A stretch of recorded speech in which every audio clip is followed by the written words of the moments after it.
Fabulous announcement, because we all know how special this young lady is here, but just to let you know, she has been recognized with the 2015 Tourism Innovation Award from the North Olympic Peninsula Tourism Commission. So I think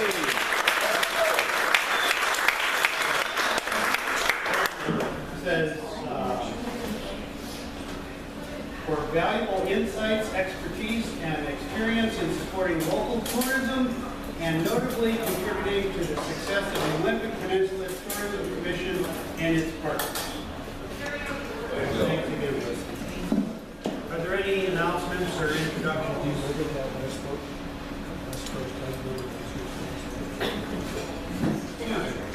We have a lot of guests here today. This is Clallam, the Red Chair from RedChairTravels.com.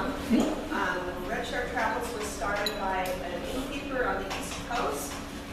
She took the chair to many different locations, took pictures of it, posted them on her website and Facebook to get people to come to her inn to see the beauty of her surrounding area. And now BedandBreakfast.com has taken over Red Chair Travels, and so Red has been cross-country, has gone through California, Oregon, and now is in Washington. And this week he's at the Miller Tree Inn.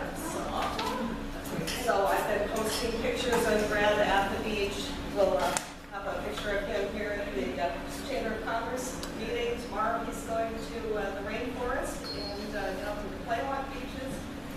And we're going to visit Bergner over at the Timber Museum. So that's what Red Chair is about. So please go on to Facebook or look at RedChairTravels.com, like that site, and you'll see where Red Chair is going, where it has been, and where it's going in the future. Have fun.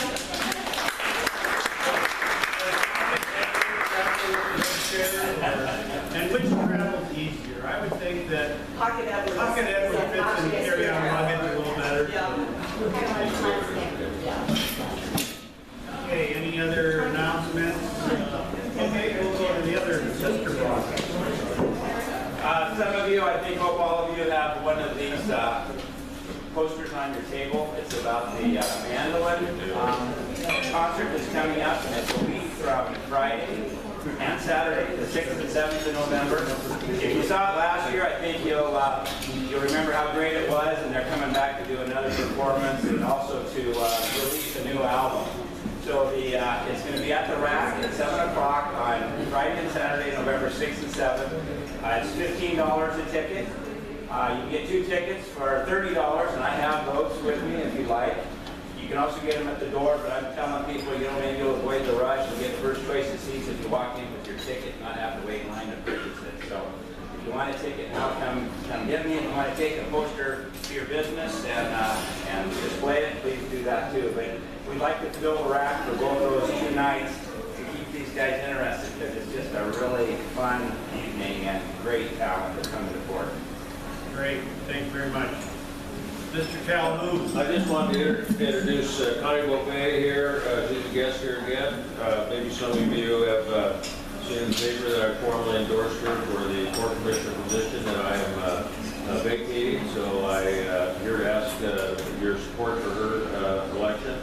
And I also want to introduce Phil Kitchell, not in any way associated with Connie Beauvais.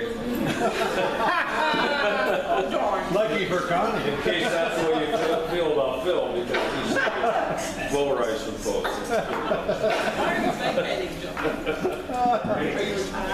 Any other announcements? I am retired. Was that tired or retired? I'm retired.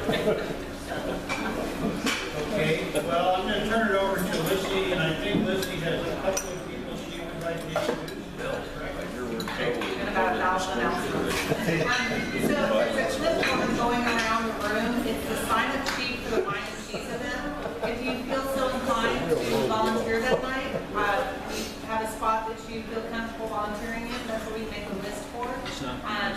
If nobody volunteers, we do voluntold. So hopefully everyone will sign up for their own free will. So, let's see. We have sent via mail and SurveyMonkey. If you have not received your ballot or just don't want to do SurveyMonkey, we do have paper ballots here, so just check with me. Every chamber member is entitled to one ballot. So if you don't know if you voted or not, and you want to vote again, that's fine. We'll just make sure that there's no double voting going on. So if you need a ballot, I have plenty.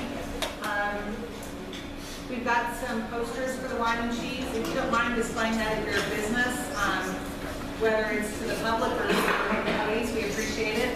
We hope that we get a really good turnout. We think it's going to be a really fun party. It's a tropical rock theme. And so we're going to do some Caribbean, Key West type of food. So whatever that is. Probably lots of shrimp, so there'll be plenty for everybody, so I cannot eat shrimp. But anyway, let's see. The best of, we need more nominations for best of. You know, we appreciate the nominations we've received so far, but we really want to have a great pool to choose from. So if you want to nominate somebody, there's some forms on the table, or I can put you a form via email. The emails that I do send out have a link to them, also a SurveyMonkey and an online link. Let's see, there's also a folder going around. We received an envelope from the Navy. It's a little two-pocket portfolio, and they just want to share some information. So if you're still trying to figure out what's going on with your electronic warfare and stuff, some training, check out that folder. Long-term care at the hospital is seeking Halloween candy. They need Halloween candy because they did run out last year, and that's the highlight of the residents' year. Christy Barron and I will be doing the judging for the employee costume contest on Friday. So, and I'm taking it really seriously this year. I'm bringing a clipboard. So anyway, what's going on? This coming weekend, there's lots of good Halloween activities, and there'll be a lot of ghouls and goblins running around. Did everybody see the FX movie download Friday night? Works was featured on FX movie download. They came up and filmed the festival, and they put it on the extra content for the Eclipse movie. So if you did not receive it, or did not see it, I did put it on the link on the email I sent out yesterday. Or just let me know, and I'll email you the link to it.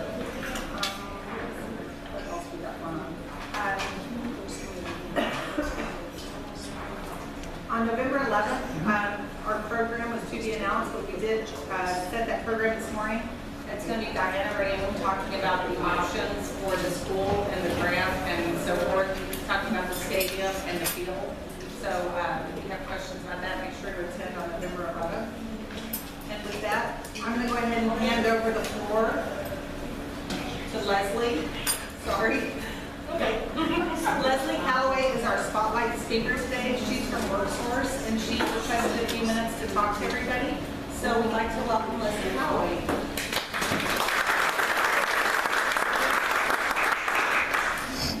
Thank you, everybody. My name is Leslie Calloway, and I do work for WorkSource Clallam County in Port Angeles. And what I do is I am a service provider for the Workforce Innovation and Opportunity Act Dislocated Workers Program. And we'll be aware of what the West End has been going through in the last year. I've been out here maybe 4 times, helping both the airport, when both those closed, and then most recently out in Lockwood. So one of the programs I'd like to talk about today that you might be interested in, or know employers who would be interested in, is called On-Job Training, or OJT. And I have some pamphlets here, and I'd like to just go ahead and pass this around. My business card is in them. What we do with OJT, and I will say, first of all, that the majority, if not all, of the people from Intercore and Allen will be eligible for these programs as dislocated workers. We can provide you up to 50% reimbursement for the wage during a contract and training period. So if you are interested in hiring someone who might be eligible for these programs, please give us a call before you can hire them, just in case they are eligible. This way you're saving some money while you're training this employee your way. And the great thing about it is at the end of that contract and training period, you retain that employee, they're happy, and so are we. That's basically what we do as far as that one service. There's all kinds of services we provide. Other types of training, we have folks that are attending college here in Forks and in Port Angeles. Some of them are Trade Act eligible. I don't know if you're familiar with that. It's when a business closes and it's due to foreign competition. So Interfor, both the Beaver and the Forks Mills were found eligible for Trade Act. Allen Logging, their petition is still pending, if you can believe that. It's been 19 weeks, so it's been quite a long time. But they're still dislocated workers. So our program can help pick up some of the slack where Trade Act cannot, if that's going to be the case. Trade Act is an entitlement. Our program is based on eligibility. But either way, we help that individual when they come in, and we've seen quite a few of them. We go through the motions, find out what it is they need. Many of them want to stay out here on the West End. I can't blame them. It's beautiful. They own homes.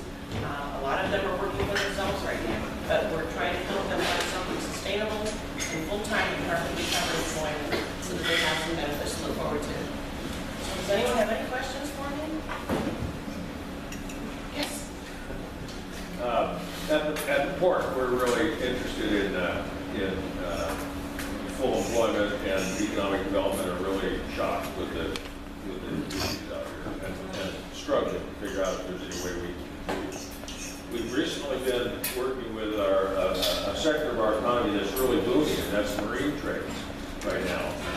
Armstrong Marine, Platypus, Westport, they tell us every day that they can't find work, that they're open hiring right now, they will train, they'll do everything. And it just seems to me there's this great opportunity to connect between mill workers out here who already have the basics that are needed. They know how to show up to work every day, pass the drug test, they don't mind if they get dirty.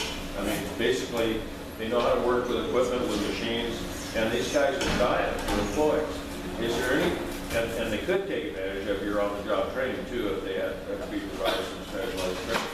But is there any like direct service you can do, provide all the names and addresses of the unemployed folks out here that are looking for work, to all those people in there that are trying to find workers? Well, I'm already working with that.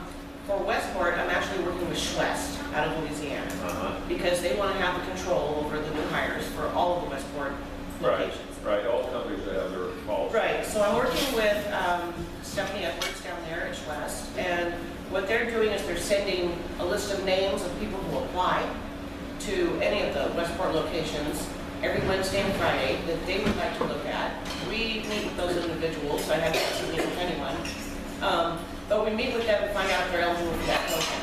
And then if they are, I've been working with Grace Harbor's resource office as well, then we'll let Schwest know and just get the ball rolling on that. But see, they don't have, the programs are great, but can't you shortcut the programs and just connect the unemployed person to the employer, and they can do this themselves? But if you just facilitated just the introduction, it seems to me that might be enough in a lot of cases. And I understand a lot of people out here don't want to have to drive to Port Angeles for work, and they just won't. But I mean, quite a few of them are willing to. And quite a few do, in fact. We have a lot of people that drive. Well, shortcutting would be nice, but because we're the government, we do have to follow a certain protocol. One of the things about on-the-job training is the person is no longer eligible if we've already hired them. Yeah, right. So we have to look at that point too. But if I could take a list of all those people that were still unemployed, and believe me, some of them are very hard to connect with. But we do that all the time. So what we've done to start with, when Interfor closed, we reserved the gym at the Collegiate School and spoke to a very small crowd. And we advertised like crazy. I came out probably the week prior and put posters all over for us. You know, a lot of these guys are not, they're proud. They're old-fashioned. They don't want to show up for public assistance. They don't want to show up and say, well, now I got to turn myself over to some government system. If I can just get an introduction, I'll go find a job, sort of thing. That's kind of what I'm talking about. Well, we did get address information for Interfor from one of the mills in Bellingham. And for Allen, I got that information from the president as well as the manager. But that's about all I can do is make that first connection. If they don't get back with me. Yeah, it's up to them. Well, it is up to them, and they're still full of support when they're first laid off. But the problem is now there are no extensions to unemployment. Right. They get 26 weeks, 6 months, and that's it.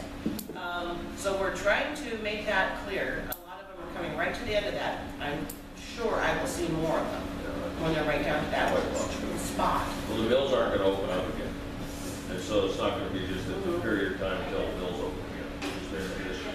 And that could be what some of them might be waiting on. Right. But some of them are already in training. Someone finished their training and are driving a truck now or something else. But it's, believe me, it's a little difficult even on this end to try and convey what we can and cannot do for all these folks. And each one of these situations is quite individual. Thank you. But thank you. All right, anyone else? All right, thank you for having me.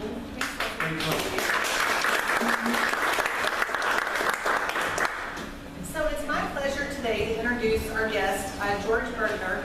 George is multifaceted. Right now, he's working with a group called Port Angeles Likes Bikes, but his previous experience when he was a working man, he ran a small redwood farm. He grew organic apples and pears, and he worked on Wall Street. So he's done a little bit of everything. And he's on many boards in Port Angeles, including the Port Angeles Business Association and formerly the Chamber of Commerce. And we're glad he's come out here to Forks to talk to us. He's talked to us at West End Business before, and he's a very dynamic speaker and very passionate about bicycling. And so we look forward to hearing what you have to say to us. Thanks for joining us. Thanks. First of all, I want to start out with a few gripes. One gripe is not the food. That was the best populist I had. So they deserve a lot of credit. First gripe is that last time I was here, Mike Dodge was the speaker, and there were double the number of people and a lot of very attractive young ladies. The second gripe is that I don't know how you got El Pescado Loco, and we didn't. It's a great little restaurant. Yes. And the third thing is I'm going to squeal. Jefferson County has been looking for their transit buses. I found them. Anyway, it's great to be with you. I do come out here quite a bit with friends, and we love to bicycle in your area, particularly the 110 route to the Bush. We bring our lunch, and we have a wonderful time on the beach, and then come back to the intersection and eventually head back to Port Angeles. My talk today is three-part. First, I'd like to share with you the vision about what we're doing with bicycling here in Clallam County and the region. That started in 2012. The second part is exactly what Olympic Peninsula Likes Bikes and PA Likes Bikes does. And last, I'd like to share with you some of the accomplishments that the county and various cities and other groups have done to make bicycling a more important part of our culture. And we're looking forward to great things in the future. First of all, PA Likes Bikes started in 2012, and it was a realization that there was no organized promoter of all things bicycle. And I'm not just talking about tourism. The most important thing that we deal with is getting people on bicycles for public health reasons. It's indisputable that getting people out on bikes is a good thing. It's not just for exercise. It's a wonderful thing for families to do. This is from the PDA. It's a great way to go shopping, go to school, go to work. I think we all know that, but there was nothing really organized in 2012. That has changed, and I'll get into that. The vision was that we have this potential gem, which is called Clallam County, straight along the Fuca, and with all the progress that has been made since 1988 with the Olympic Discovery Trail. Eventually, it'll be 130 miles from Port Townsend, Jefferson County, all the way to the Bush. And right now, there's a little less than 60 miles of it done, but that in the next 3 years, we'll be adding in some of the most exciting being north of Lake Crescent, the old Spruce Railroad Trail, and then big chunks of the trail will be done in your neck of the woods, no pun intended. But, you know, from Mary Clark Road, all these other wonderful things will take place. The ability us to envision further is there too. We don't want to jump too far ahead, but we are already talking to our friends in Grace Harbor County and to run another wonderful trail, the Pacific Coast Trail, up from Grace Harbor, Aberdeen. And I don't need to let your imagination run wild where the nexus of that trail will be to the north. And it's Forks. So this has been discussed for the last 2 or 3 years, but there's very strong reasons why we're being very active out here trying to increase interest in bicycling, because someday Forks will be a major bicycling destination for the night. Right now, it starts in Port Townsend. A lot of riders will spend the night in Port Townsend or come over on the ferry and then head west. I know Lissy and others realized that this last summer we had the Mid-Valley Bicycling Club from Corvallis, Oregon. And they spent 2 nights in Port Angeles and spent 1 night in Forks. And you also may remember in 2014 that you actually had 250 riders from the Cascade Bicycle Club that spent the night in Forks. Believe me, I'm not over-promising either as to amount or the timing, but I can tell you that there's a tremendous commitment on the part of the people in the bicycling community in the county to make this happen. So anyway, the vision really then is to create not just a classy state of Washington bike trail, 130 miles on the water, tunnels, Lake Crescent, out to the bush. I mean, it's just a wonderful thing. But many of the people in our bicycling groups have bicycled internationally. And I can tell you that we have got the real deal. I'll just repeat that. We have got something very precious. And when you could add to it the potential for a Pacific Coast Trail, now you're talking about a 250-mile bicycle and walking facility that is world class. And we've got some special things. As you know, we've got all the tourist infrastructure in place. We don't have to go reinventing things to attract people. We already have it. We have another asset. We've got Clallam Transit, which is just entering the fray. But they realize that multimodal transportation is a big deal and getting bigger and bigger in Washington, D.C. as well as in Olympia. Just so people understand, how many here, show of hands, bicycle regularly? Okay. First of all, let's talk about bicycles. You're familiar with your bike. You know, it's usually a bike that's sitting in the garage. You probably had it for a few years, and you know, maybe it's a 10-speed, probably is. But those are road bikes. As you know, there's another whole world out there with little kids riding around on these bikes with banana seats, and you know, they're doing all kinds of crazy things. But those are really mountain bike or dirt bike kinds of formats. They're not really road bikes. That's a big deal. Let me just add that most of you are unaware that there's something called the Northwest Cup. Who's heard of that? I doubt anybody's. That actually is a nationally sanctioned bike race on Dry Creek Hill. It's partly owned by Green Crow, Maryland Ring, and partly owned by DNR. They let 500 professionals compete on that hill. Red Lion is full that weekend. That's how important it is to the county. But the fact is that mountain biking and dirt biking is something we haven't even scratched the surface on. And guess where most of that is? Out in the west end. The Forks area has just tremendous potential as being a wonderful place to go mountain biking. Third, tandem bikes. You've seen two people on a bike. I mean, we actually have a picture in Port Angeles of 100 years ago of a couple on wood sidewalks on their tandem bicycle. There's the recumbent bikes. Those are where the person is sitting back with a seat to hold their back. Those are very popular. Swim is blazing the trail with tricycles.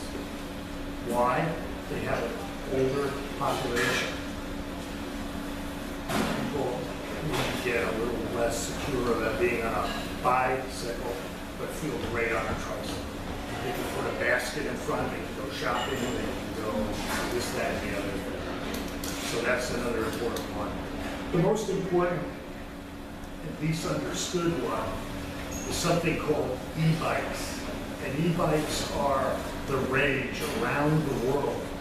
And what they are small batteries that provide boost to the bicycle. We're not talking about being able to go 50 miles an hour. No. This is just to provide a little boost for hills. Okay? The batteries increasingly are actually in the tubing of the bicycle.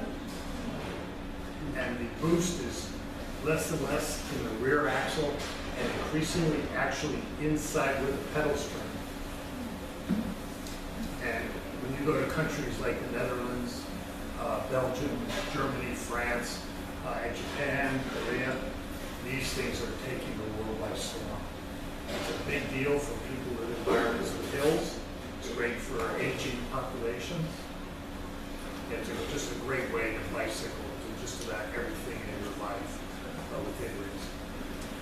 By the way, they don't recharge, not yet.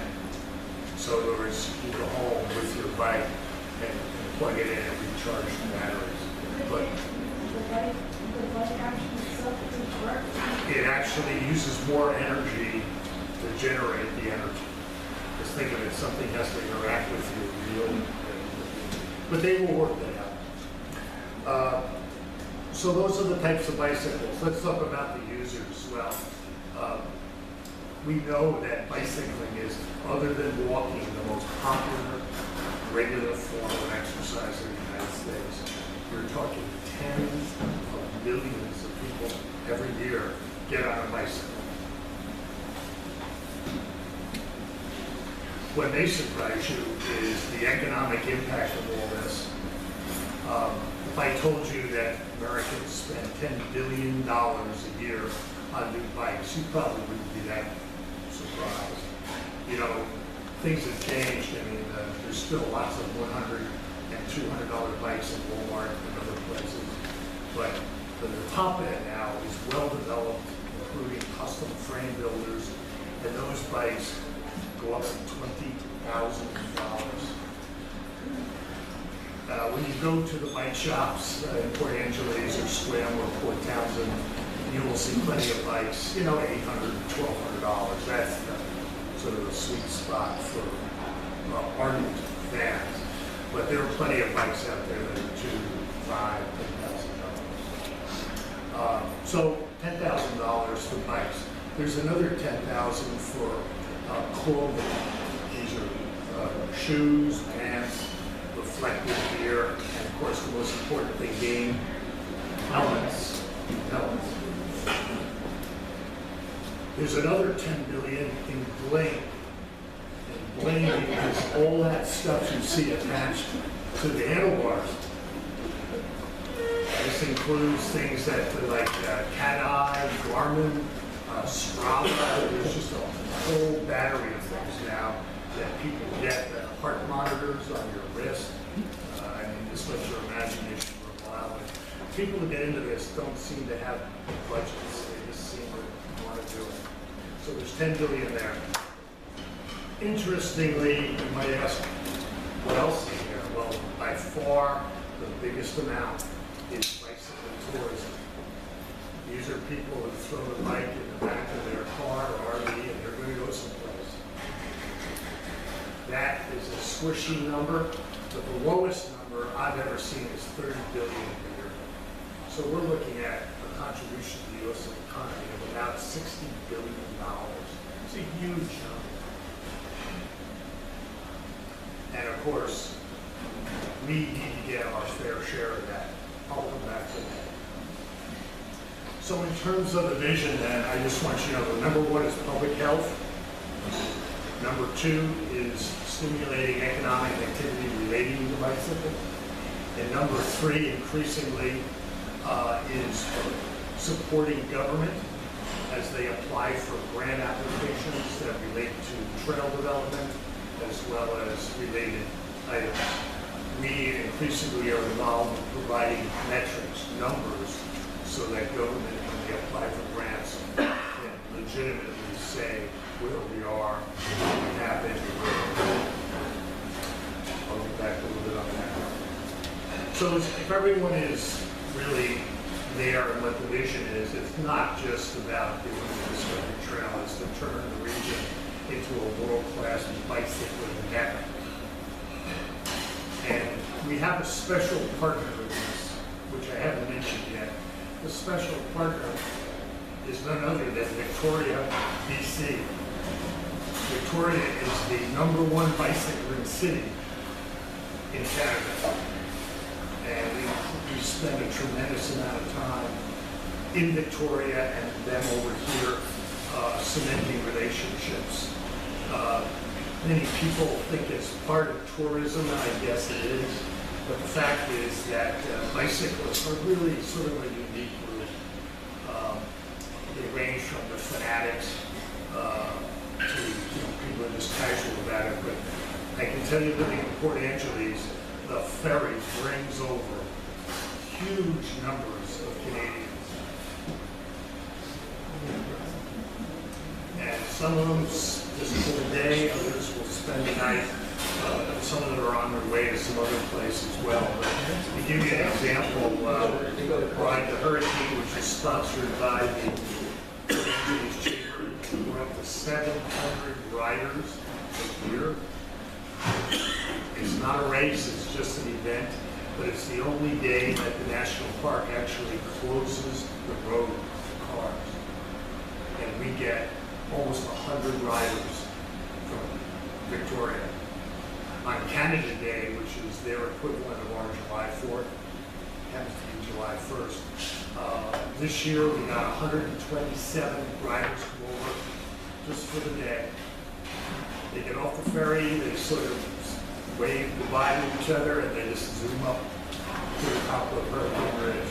It's pretty amazing. There's 2 or 3 of them that do it twice. Pretty amazing. So anyway, does that give you a better idea of really what the concept is? And taking a little bit further, some of it I won't be alive to see, but I mean, the notion of having a Hood Canal Trail is just breathtaking. Lots of problems with that, but that's part of the deal. That's part of our Olympic little loop. An easier part is a wonderful section from Grace Harbor to Olympia. So you can see in the long run what we're all trying to do for the region. But again, the vast important reason to do this is for our own citizens, our own community. It's to get people out, get the exercise, get families together, go shopping, go to work, go to school. So that's the first part of it. The second part is what is Olympic Peninsula Ice Bikes and PA Ice Bikes. So number one, we're obviously most concerned with getting people out of ice bikes. Number two, it is to stimulate economic activity. And this is more than just tourism. This is to support bicycle shops. And even, we still don't have a bicycle touring company, but we will be working on that. Once again, this is a private sector thing, not all of us.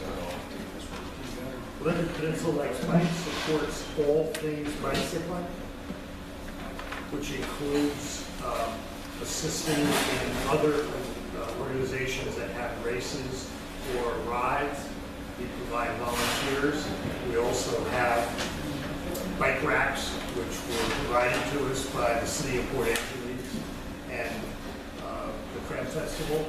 So if there's ever a need in Forks for bike racks, we have metal and wood racks that will hold over 100 bicycles, which we will rent. So that's an example of some of the things we do. We ask for and receive no government money. All the funding for this comes from individuals and businesses. It allows us to do things that other entities can't. And that's why we have nothing against government. In fact, those here who are in government know that we work very closely with government on a number of fronts. What are some of the most important things that we've done? Well, we're very proud that we work very closely with school districts, particularly Port Angeles, but soon to be SWIM. There are several programs available at the state level that we can inform you about.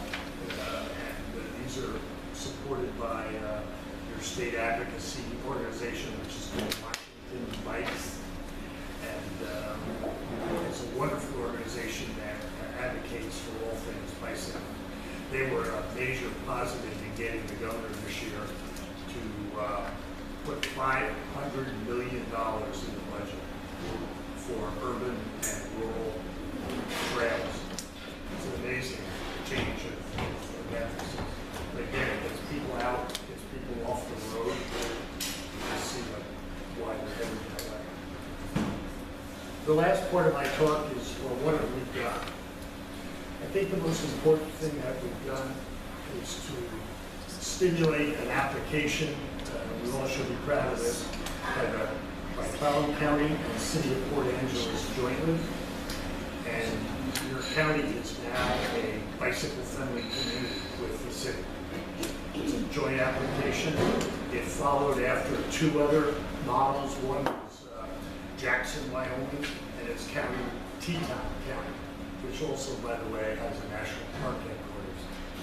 The third one that we knew about was the city of Tucson, Arizona, and its county. So we followed in their footsteps, and we were very proud that we were granted legal American bicycle-friendly community.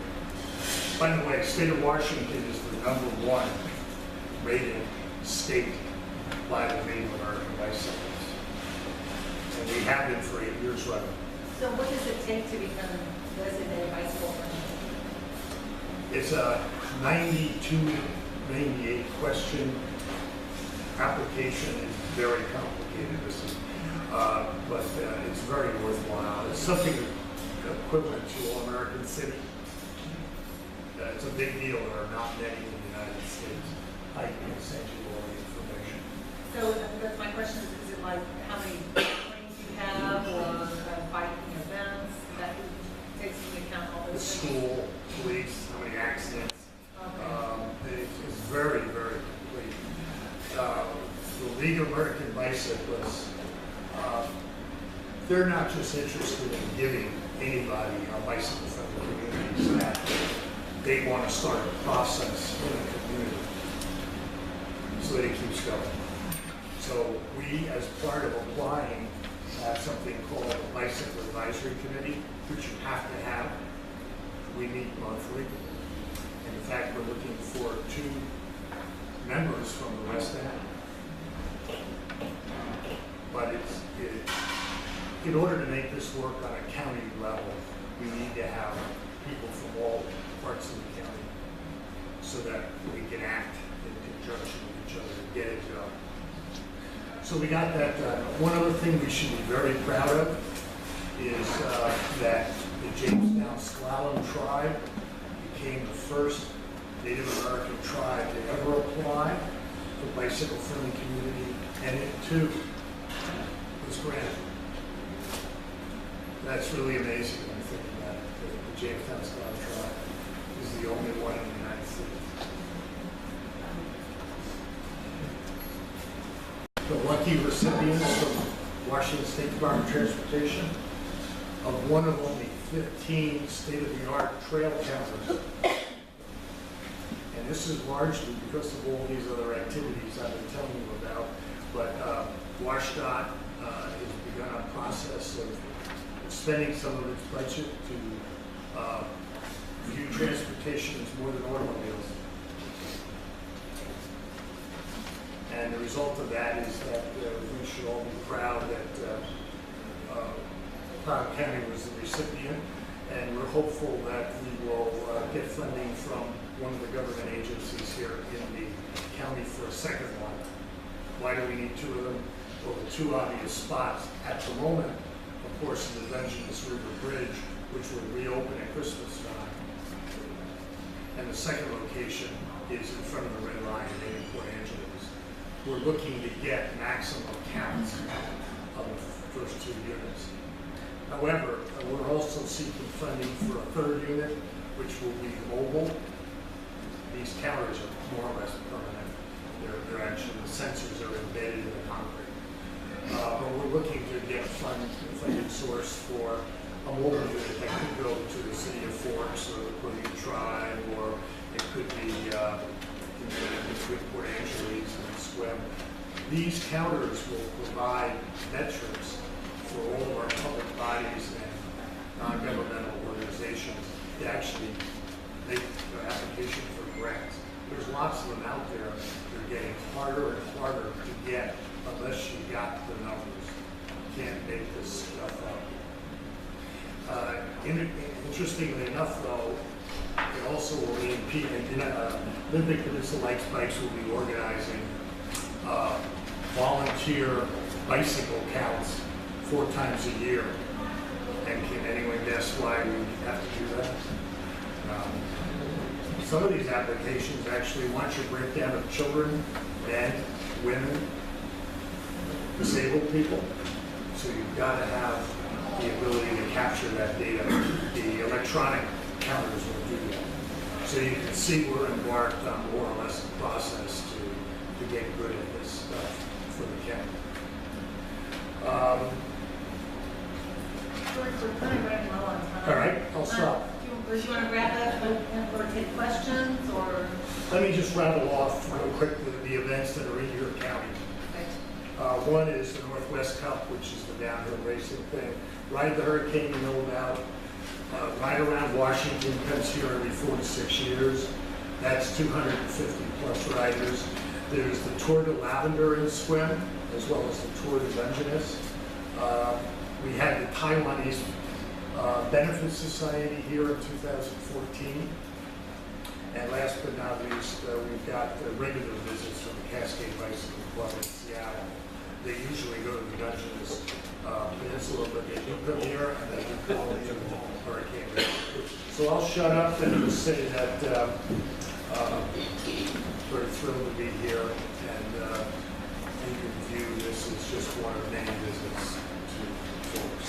We definitely need you to be part of the process to bring the trail west and eventually hook up with Graceville.